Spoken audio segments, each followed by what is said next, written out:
Hello everybody, Happy New Year to all. We are back with our SKC recipes after a gap of nearly 5 years. Today I am making one healthy recipe and it is our dinner also tonight. ಅದು ಜೋಳದ ಮುದ್ದೆ. ಇದು usually north Indian dish.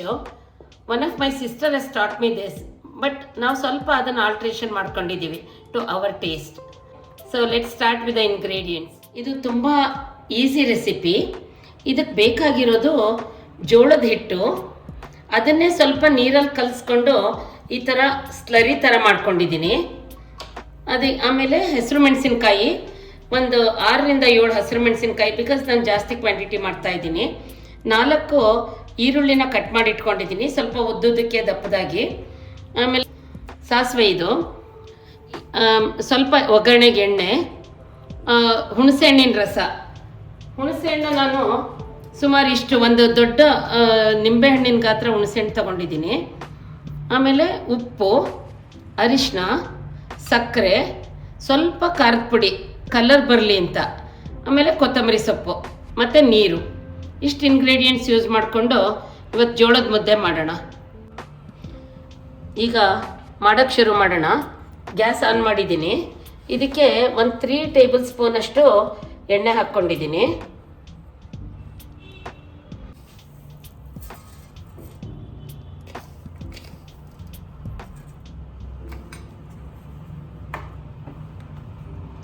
ಈಗ ಸಾಸಿವೆ ಸಿಡಿಯೋಕ್ಕೆ ಶುರುವಾಗಿದೆ. ಈಗ onion ಹಾಕ್ತೀನಿ. ನಾನು ಹಸಿರು ಮೆಣಸಿನ್ಕಾಯಿನ ಪೇಸ್ಟ್ ಮಾಡಿ ಇಟ್ಕೊಂಡಿದ್ದೀನಿ, ಅದನ್ನು ಹಾಕ್ತೀನಿ. ಈಗ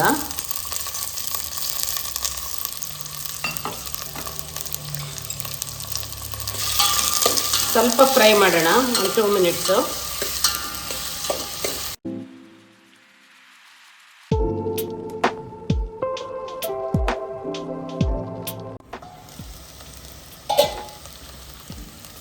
ಆನಿಯನ್ನು ಚೆನ್ನಾಗಿ ಫ್ರೈ ಆಗಿದೆ. ಈಗ ಇದಕ್ಕೆ ನಾನು ಹುಣಸೆ ಹಣ್ಣಿನ ರಸ ಹಾಕ್ತಾಯಿದ್ದೀನಿ.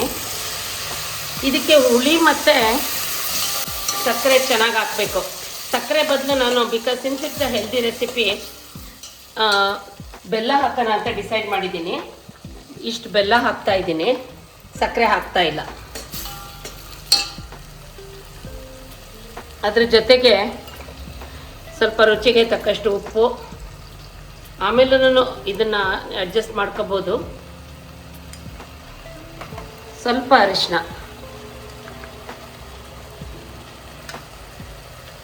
ಇಷ್ಟು ಹಾಕಿ 1 ನಿಮಿಷ ಕುದಿಸ್ಬಿಟ್ಟು ನೀರು ಹಾಕ್ಬಿಡ್ಬೇಕು.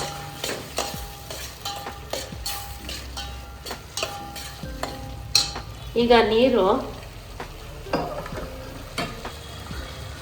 1 ಕಪ್ ಹಿಟ್ಟು ತೊಗೊಂಡಿದ್ದೀನಿ. ಒಂದು 2.5 to 3 ಕಪ್ಸ್ ನೀರು ಬೇಕಾಗುತ್ತೆ. ನಾನು ಸ್ವಲ್ಪ ತೆಳ್ಳಗೆ ಮಾಡೋದ್ರಿಂದ 3 ಕಪ್ಸ್ ಹಾಕ್ತಾಯಿದ್ದೀನಿ. It depends on what is the consistency you want. ಈಗ ಇದಕ್ಕೇ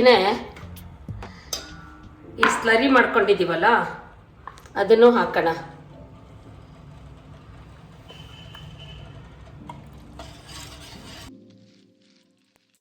ಇದು ಚೆನ್ನಾಗಿ ಕುದಿಬೇಕೀಗ. ಅಷ್ಟೋ ತನಕ ನಾವು ಮಧ್ಯ ಈ ಥರ ಅದನ್ನು ಮಿಕ್ಸ್ ಮಾಡ್ತಾ ಮುಚ್ಚಿಟ್ಟಿರೋಣ. ಇದೆಲ್ಲ ಕುದೀತಾ ಇಲ್ಲ.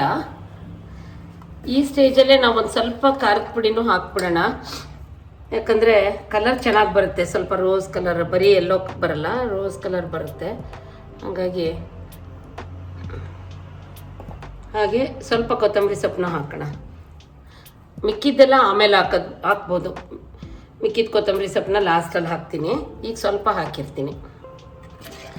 ಮಿಕ್ಸ್ ಮಾಡಿಬಿಟ್ಟು ಅವಾಗವಾಗ ಮಧ್ಯ ಹಿಂಗೆ ಮಿಕ್ಸ್ ಮಾಡ್ತಾ ಇರಬೇಕು, ತಳ ಹತ್ತದೆ ಇರೋ ಥರ. ಚೆನ್ನಾಗಿ ಕುದೀತಾ ಇದೆ. ಈಗ ನೀವು ನೀರು ಹಾಕಿ ಉಪ್ಪು ಇದು ಬೆಲ್ಲ ಹಾಕಿದಾಗ ಬೇಕಾದರೆ ಟೇಸ್ಟ್ ನೋಡ್ಬೋದು. ಒಂದ್ಸಲ ನೋಡ್ಬಿಟ್ಟು ನಿಮಗೆ ಹುಳಿ ಉಪ್ಪು ಏನಾದರೂ ಆಲ್ಟ್ರೇಷನ್ ಮಾಡೋದಿದ್ರೆ ಅವಾಗ ಮಾಡ್ಬೋದು. ಇವಾಗ ಚೆನ್ನಾಗಿ ಕುದೀತಾ ಇದೆ. ಈಗ ನಾನು ಹಿಟ್ಟು ಹಾಕ್ತೀನಿ. ಹಿಟ್ಟನ್ನ ಮಧ್ಯಕ್ಕೆ ಒಂದೇ ಕಡೆಗೆ ಹಾಕಬೇಕು. ರಾಗಿ ಮುದ್ದೆ ಮಾಡುವಾಗಲೂ ಇದೇ ಥರನೇ ಹಾಕಿ ಒಂದು 15 ನಿಮಿಷ ಇದನ್ನು ಬೇಯಕ್ಕೆ ಬಿಡಬೇಕು. ಚೆನ್ನಾಗಿ ಬೇಯಬೇಕು ಅದು ಹಿಟ್ಟು ನೀರಲ್ಲಿ. ಚೆನ್ನಾಗಿ ಕುದೀತಾ ಇದೆ. ಈಗ 5 ಮಿನಿಟ್ಸ್ ಆಗಿದೆ ಅಷ್ಟೇ. ಬಟ್ ಅದು ನೀರು ಮೇಲೆ ಹಿಟ್ಟು ಈ ಥರ ಇರಬೇಕು. ಹಿಟ್ಟು ಫುಲ್ ನೀರು ಒಳಗೆ ಹೋಗ್ಬಿಟ್ರೆ ಅದು ಮುದ್ದೆ ಗಂಟಾಗ್ಬಿಡುತ್ತೆ. ಆಮೇಲೆ ಈ ಥರ ಮೇಲಿದ್ದರೆ ಅದು ಲಾಸ್ಟಲ್ಲಿ ನಾವು ಹಿಂಗೆ ತಿರುಗಿದಾಗ ಗಂಟಾಗೋದಿಲ್ಲ. ಈಗ 15 ಮಿನಿಟ್ಸ್ ಆಗಿದೆ. ಈಗ ಇದನ್ನು ಇನ್ನು ಸ್ವಲ್ಪ ಕೊತ್ತಂಬರಿ ಸೊಪ್ಪು ಹಾಕ್ಬಿಟ್ಟು ಇದೆಲ್ಲ ಹಸಿದು ನಿಮಗೆ ಎಷ್ಟು ಬೇಕೋ ಅಷ್ಟು ಹಾಕ್ಕೋಬೋದು. ಚೆನ್ನಾಗಿ ಮಿಕ್ಸ್ ಮಾಡೋಣ. ಮುದ್ದೆನ ಇದು ಮಾಡ್ತೀವಲ್ಲ ಹಾಗೆ ನೋಡಿ, ಸ್ವಲ್ಪನೂ ಗಂಟು ಉಳಿತಾ ಇಲ್ಲ. ಎಲ್ಲ ಚೆನ್ನಾಗಿ ಮಿಕ್ಸ್ ಆಗಿದೆ, ಚೆನ್ನಾಗಿ ಬೆಂದಿದೆ. ಈಗ ಸ್ಟವ್ ಆಫ್ ಮಾಡಿಬಿಡ್ತೀನಿ. ಈಗ ಜೋಳದ ಮುದ್ದೆ ರೆಡಿಯಾಗಿದೆ. ಈಗ ಪ್ಲೇಟ್ಗೆ ಹಾಕ್ಕೊಂಡು ಇದನ್ನು ತುಪ್ಪದ ಜೊತೆನೆಲ್ಲರೂ ತಿನ್ಬೋದು. ತುಪ್ಪ ಇಷ್ಟ ಇಲ್ಲದೆ ಇರೋರು ಕರ್ಡ್ಸ್ ಜೊತೆನೂ ತಿನ್ಬೋದು, ಚೆನ್ನಾಗಿರುತ್ತೆ. ಜೋಳದ ಮುದ್ದೆ ರೆಡಿಯಾಗಿದೆ. ಇದಕ್ಕೆ ಮಧ್ಯಕ್ಕೆ ತುಪ್ಪ ಹಾಕ್ಕೊಂಡು ತುಪ್ಪದಲ್ಲಿ ತಿಂದರೆ ತುಂಬ ಚೆನ್ನಾಗಿರುತ್ತೆ. ಕೆಲವ್ರಿಗೆ ತುಪ್ಪ ಇಷ್ಟ ಇಲ್ಲ ಅಂತ ಅಂದರೆ ಕರ್ಡ್ಸ್ ಜೊತೆನೂ ತಿನ್ಬೋದು. ಸ್ಪೂನಲ್ಲಾದರೂ ತಿನ್ಬೋದು, ಕೈಯಲ್ಲಾದರೂ ತಿನ್ಬೋದು. ಬಿಸಿ ಇದ್ದರೆ ಸ್ಪೂನಲ್ಲಿ ತಿನ್ನೋದು ಬೆಟರು. ಸೊ ಇವತ್ತಿನ ವಿಡಿಯೋ ನೋಡಿದ್ರಲ್ಲ, ಹೆಲ್ದಿಯಾಗಿರೋ ಜೋಳದ ಮುದ್ದೆ. ಎಲ್ಲರೂ ನೀವು ಮಾಡಿ ಟ್ರೈ ಮಾಡಿ ಹೇಗಿದೆ ಅಂತ ಕಮೆಂಟ್ ಮಾಡಿ. ನನ್ನ ಚಾನಲ್ನ ಸಬ್ಸ್ಕ್ರೈಬ್ ಮಾಡಿ, ಬೆಲ್ ಐಕಾನ್ ಪ್ರೆಸ್ ಮಾಡಿ, ಶೇರ್ ಮಾಡಿ. Thank you.